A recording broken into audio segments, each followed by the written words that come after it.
Le président de la République a demandé ce jour à la présidente de l'Assemblée nationale de faire procéder à une deuxième lecture de la loi adoptée. C'est à travers ce communiqué, lu hier soir à la télévision nationale par la ministre de la Communication, que le président togolais Faure Gnassingbé a renvoyé la nouvelle constitution devant l'Assemblée.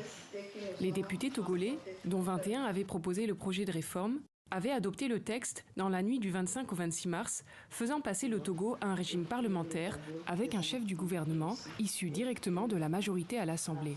Le texte devait être ensuite promulgué dans les jours à venir par le gouvernement, avant ce retournement de situation. Depuis 2 semaines, cette nouvelle constitution est au cœur des tensions. De nombreux opposants à ce texte parlent d'une manœuvre de Faure Gnassingbé pour se maintenir au pouvoir. Mercredi, des forces de l'ordre étaient même intervenues, empêchant la tenue de conférences de presse d'opposants à la nouvelle constitution.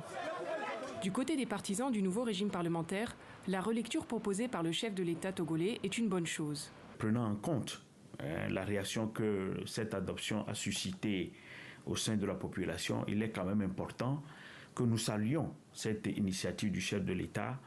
Et je pense, pour ma part, que le régime parlementaire, c'est un régime qui peut être expérimenté dans mon pays, le Togo.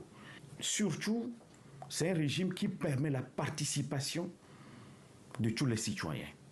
Mais du côté des opposants à ce texte, cette relecture n'est pas le véritable sujet. On parle de quelle relecture? Quels documents ils sont en train de lire? Nous n'avons pas accès à ce document. Même tout le peuple togolais s'est indigné contre cette manière de faire depuis le début de cette affaire. Personne n'est considéré, personne n'est consulté. La jeunesse n'est même pas, en tout cas, invitée quelque part pour débattre de cette question. Ce revirement du président Faure Gnassingbé intervient à 3 semaines d'une échéance importante, les élections législatives et régionales.